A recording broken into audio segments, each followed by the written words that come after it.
बहुत स्वागत है आपका फ्रेंड्स। आज का टॉपिक बड़ा ही महत्वपूर्ण रहने वाला है। मुझे उम्मीद है कि आपको मेरे वीडियोस के माध्यम से बहुत मदद मिल रही है। वीडियो को लाइक करके शेयर भी आपको करना है। साथ ही अगर आप चैनल पर नए हैं तो चैनल को सब्सक्राइब करिए और घंटी के चिन्ह को दबाइएगा ताकि हर वीडियो का जानकारी आपको मिले सबसे पहले। शुरुआत करेंगे चक्रवात व उनके स्थानीय नाम से। तो यहाँ पर आपको स्पष्ट कर दें, यह वीडियो का बेस जो मॉडल है वह प्राइमरी शिक्षक भर्ती मध्य प्रदेश में जो यहाँ पर शुरू हो चुका है उसके लिए है। तो जो अगर आप तैयारी कर रहे हैं तो आपके लिए वीडियो बड़ा ही इम्पोर्टेंट होने वाला है और यहाँ पर कम समय में 50 से अधिक प्रश्नों को आपको इस वीडियो में दिखाएंगे।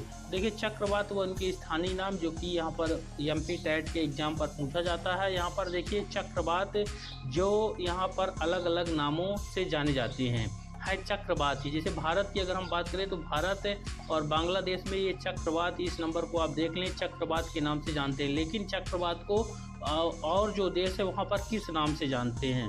जैसे टाइफून जो है ये भी एक चक्रवात है, लेकिन टाइफून के नाम से जानते हैं चीन, फिलीपींस और जापान। इन 3 देशों में टाइफून यहाँ पर चक्रवात या टाइफून, तो टाइफून नाम से जानते हैं चीन, फिलीपींस, जापान में। फिर हरिकेन, हरिकेन जो है संयुक्त राज्य अमेरिका का चक्रवात है, हरिकेन के नाम से यहाँ पर है। फिर चक्रवात ये तो भारत में कहते हैं, भारत और बांग्लादेश इन 2 देशों में यहाँ पर चक्रवात के नाम से जानते हैं। फिर टर्नेडो, टर्नेडो जो है कैरेबियन सागर और अमेरिकी क्षेत्र, यहाँ पर टर्नेडो के नाम से जानते हैं। फिर बिली बिली, ये ऑस्ट्रेलिया का चक्रवात है, यहाँ पर बिली बिली नाम से जानते हैं। यहाँ पर आपको ध्यान ये देना है कि जो संयुक्त राज्य अमेरिका है वहाँ हरिकेन है और टर्नेडो जो है अमेरिकी क्षेत्र में है, कैरिबियन सागर के एरिया में। ठीक, तो ये हो गए चक्रवात और उनके स्थायी नाम। अब आपको यहाँ पर दिखाते हैं ओजोन परत के बारे में। ओजोन परत जिससे हमेशा 2-3 क्वेश्चन आपके एग्जाम पर आएंगे, तो इसको भी आप देख लें, समझ लें अच्छे से, या फिर स्क्रीनशॉट लेना चाहे तो ले लें या फिर लिख लें। तो ओजोन के बारे में देखिए, ओजोन परत जो है कहाँ पर पाई जाती है? सबसे बड़ा प्रश्न यही रहता है, हर बार आता है। तो ओजोन परत समताप मंडल में पाया जाता है, समताप मंडल में पाया जाता है ओजोन परत। ये दूसरा परत होता है, ठीक। और इसको अंग्रेजी में अगर हम बात करें तो पहला परत ट्रोपोस्फीयर होता है, ये समताप मंडल जो है स्ट्रेटोस्फीयर होता है। तो इस चीज़ को भी आप ध्यान रखिएगा, क्योंकि हिंदी में समताप मंडल आता है तब तो ठीक है, लेकिन अगर स्ट्रेटोस्फीयर आ जाता है तब हमसे गलती हो जाती है। तो ओजोन परत जो है समताप मंडल में पाया जाता है, इस चीज़ को ध्यान रखेंगे। ये दूसरा परत है, ठीक। फिर यहाँ पर देखिए, ओजोन का क्षरण बसंत ऋतु में अंटार्कटिका के ऊपर दक्षिणी गोलार्ध में शुरू होता है। ओजोन का जो क्षरण होता है यानी ओजोन पर छेद होना धीरे धीरे करके, वो बसंत ऋतु में अंटार्कटिका के ऊपर दक्षिणी गोलार्ध में शुरू होता है। फिर ओजोन का क्षरण करने में सबसे महत्वपूर्ण जो यहाँ पर केमिकल होता है वो क्लोरोफ्लोरोकार्बन होता है। ओजोन का क्षरण जो है CFC इसको बोलते हैं, C से क्लोरो, F से फ्लोरो और C से कार्बन, क्लोरोफ्लोरोकार्बन हो जाता है। फिर ऊंचाई जो होती है यहाँ पर जो समताप मंडल की है वो 32 से 60, यानी जहाँ ओजोन परत की जो यहाँ पर ऊंचाई है वो 32 से 60 किलोमीटर के अंदर होती है। फिर है ओजोन परत सूर्य से आने वाली हानिकारक पराबैंगनी किरणों को अवशोषित कर लेती है। यूपी टेट 2011 और 2013 के एग्जाम में आ चुका है यहाँ पर, ठीक। ये देख सकते हैं कि ओजोन परत क्या काम करती है। तो ओजोन पर जो है सूर्य से आने वाली हानिकारक पराबैंगनी किरणें जो होती हैं, ठीक है ना, यूवी किरणें होती हैं, उन किरणों को अवशोषित कर लेती है और वह किरणें पृथ्वी पर नहीं आती हैं, जिससे जो जीवन है वह बना रहता है। मनुष्य या फिर जीवित प्राणियों या यहाँ पर किसी को भी नुकसान नहीं होता है। अब आपको कंप्लीट जो परत हैं उनके बारे में दिखा देते हैं स्टेप बाय स्टेप। शुरुआती यहाँ पर देखिए, ये यहाँ पर परतें हैं, देखिए, ठीक है ना। ये यहाँ पर देखिए, ये यहाँ पर ये यहाँ से स्टार्ट है, यहाँ तक 10 किलोमीटर माना जाएगा, ठीक है ना। 10 किलोमीटर हो गए, 1 से 10 किलोमीटर, यानी पृथ्वी से 10 किलोमीटर ऊपर वायुमंडल में। तो पहला परत यहाँ पर देख सकते हैं, क्षोभ सीमा है, यानी क्षोभ मंडल ये परत है, ये वाली परत क्षोभ मंडल कहलाती है। 1 से 10 तक यहाँ पर रहेगा और यहाँ पर एक क्षोभ सीमा है, ठीक। इस परत को ट्रोपोस्फीयर बोलते हैं। समस्त वायुमंडलीय घटनाएं जैसे आंधी तूफान यहीं पर घटित होती हैं पहली परत में। यह क्वेश्चन यूपी टेट 2017 और 15 के एग्जाम पर पूछा गया है। फिर जो दूसरी परत जो कि सबसे महत्वपूर्ण परत है, वैसे तो सभी परतें महत्वपूर्ण है लेकिन दूसरी वाली में यहाँ पर देख सकते हैं बहुत सारी घटनाएं संबंधित होती हैं, इसलिए यहाँ पर यह बहुत बार भी आता है, क्वेश्चन हर बार आता है। यू टेट 2017 में आया है, यूपी टेट 2014 में आया है, आर टेट 2011 में आया है और यहाँ पर अभी लगातार आ ही रहा है। तो यहाँ पर देखिए जो दूसरा परत है इसको बोलते हैं स्ट्रेटोस्फेयर, ये समताप मंडल है, यहाँ पर देख सकते हैं समताप मंडल या स्ट्रेटोस्फेयर। यह परत में क्वेश्चन आता है कि हवाई जहाज किस परत में उड़ते हैं, तो हवाई जहाज समताप मंडल में उड़ते हैं। हवाई जहाज उड़ाने की आदर्श दशा पाई जाती है। ओजोन परत कहाँ पर पाई जाती है, समताप मंडल में ही पाई जाती है और इसका जो है यहाँ पर ये 20 से 40 यहाँ पर देख सकते हैं, इसका जो सीमा है यहाँ तक है, यानी 50 तक जाता है।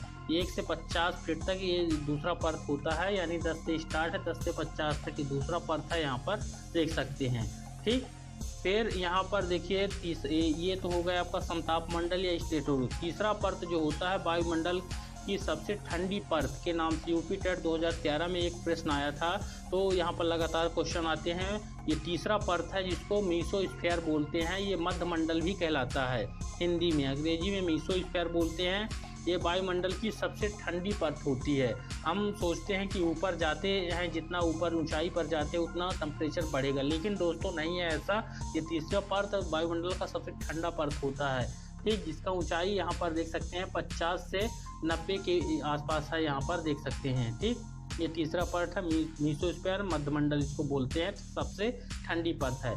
फिर एक क्वेश्चन ये बार बार आता है, संचार रेडियो तरंगे। मध्य प्रदेश के ज़्यादातर एग्जाम में यह क्वेश्चन आता है कि रेडियो तरंगे किस परत पर पाई जाती हैं।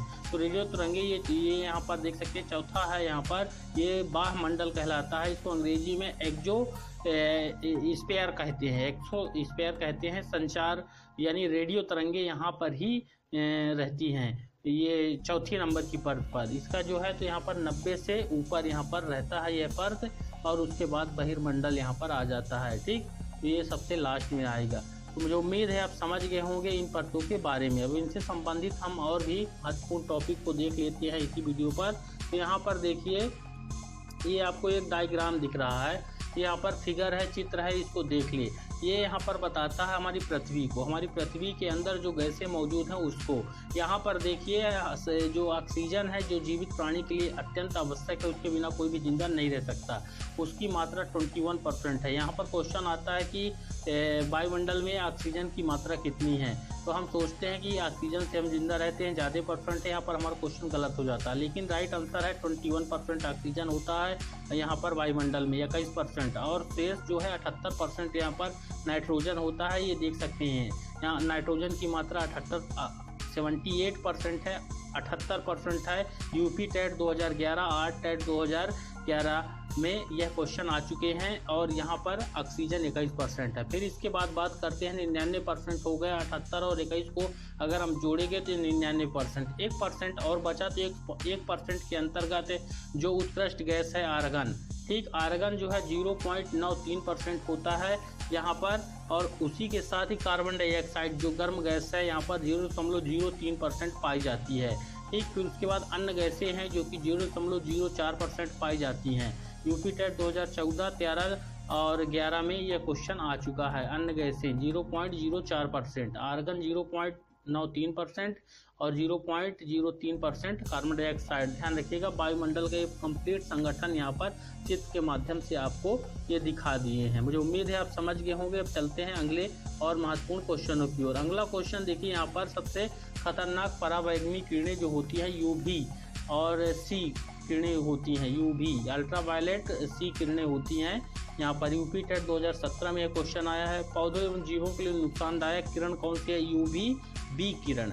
यहाँ पर अल्ट्रावायलेट बी, यूवी बी का हानिकारक प्रभाव क्या होता है? तो त्वचा कैंसर होता है, मोतियाबिंद भी हो जाता है, प्रतिरोधक क्षमता में कमी आ जाती है, प्रकाश संश्लेषण क्रिया प्रभावित होती है। प्रकाश संश्लेषण वह क्रिया जिससे पौधे जो सूर्य की प्रकाश की उपस्थिति में अपना भोजन बनाते हैं। ठीक, तो ये क्रिया प्रभावित हो जाती है यूवी बी से, और सबसे खतरनाक पराबैंगनी है यूवी सी। फिर यहाँ पर देखिए प्रमुख फसल है, फसल के बारे में क्वेश्चन आता है, कई बार आया है और लगातार आ ही रहा है। फसल के प्रकार, यानी रबी की फसल कौन सी है, खरीफ की फसल कौन सी है, तो इनका तारीख पूछता है, महीना पूछता है, इसके बारे में आपको जानकारी होना अत्यंत आवश्यक है। प्रमुख फसल देखिए, फसल के प्रकार, रबी की फसल जो है, रबी की फसल की बुआई जो होती है अक्टूबर नवंबर इन महीनों में बेटर होती है। तो यहाँ पर जो हम समय है उसको एग्जैक्ट अगर हम देखेंगे वहाँ पर आपके विकल्प में, तो अक्टूबर नवंबर यहाँ पर है, अक्टूबर नवंबर में बुआई होती है। वहीं कटाई अब शुरू होगी मार्च और अप्रैल के महीने पर, यानी आपका एग्जाम भी यहाँ पर मार्च में है, तो मार्च अप्रैल के महीने पर कटाई होती है रबी की फसलों की। यूपी टेट 17-11 और बी टेट 2011 में आ चुका है।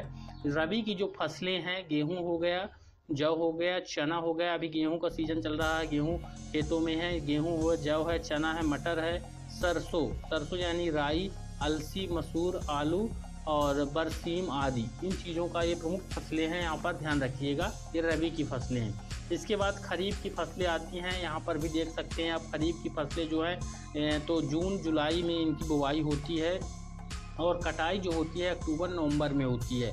फसलों के नाम है, ये चावल हो गया यानी धान का, ज्वार हो गया, बाजरा, मक्का, तिल, मूंगफली, कपास, रागी, अरहर, सोयाबीन आदि, इनका जो है तो ये खरीफ की फसलें में आती हैं। जून जुलाई में इनकी बुआई होती है, अक्टूबर नवंबर में इनको काट लिया जाता है और अक्टूबर नवंबर में ये गेहूं की बुआई होती है, जब इनका कटाई होता है। काटने के बाद इनको बो देते हैं गेहूँ वाला, ठीक, मतलब रबी वाली फसलें जो होती हैं, ये खरीफ वाली फसलें हैं, ठीक। फिर इसके बाद कुछ फसलें जायद फसलें भी आती है। जायद फसल जो है मार्च जुलाई तक इनको बो सकते हैं, क्योंकि ये मौसमी होती हैं। तरबूज है, खरबूजा है, ककड़ी है, खीरा है, तरोई, हरी सब्जियां आदि, इनका जो है मार्च जुलाई इनका महीना रहता है।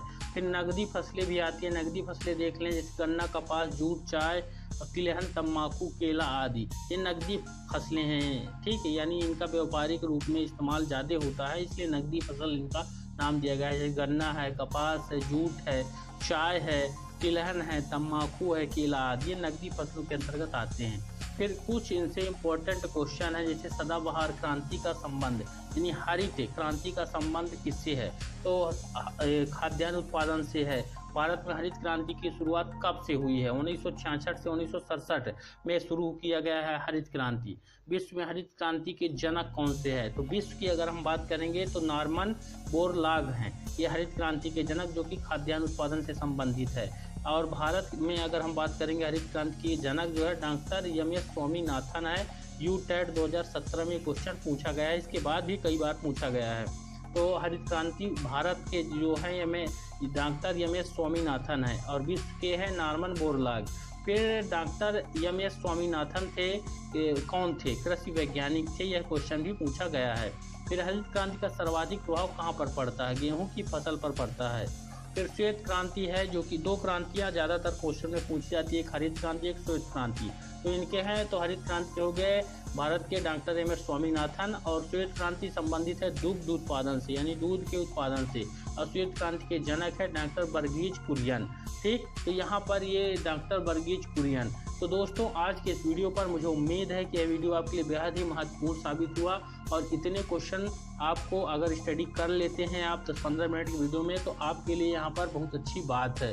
जो उम्मीद है इनमें से ज़्यादातर क्वेश्चन आपसे बनते रहे होंगे, लेकिन फिर भी आपका रिवीजन हुआ, आपने समय दिया। उम्मीद है कि आप चैनल को सब्सक्राइब करेंगे और अपनी राय बताएं, और साथ ही इसी तरह आपको वीडियो के माध्यम से जानकारी मिलती रहे और आपको सफलता मिले, इसी चैनल को सब्सक्राइब जरूर करिएगा। धन्यवाद।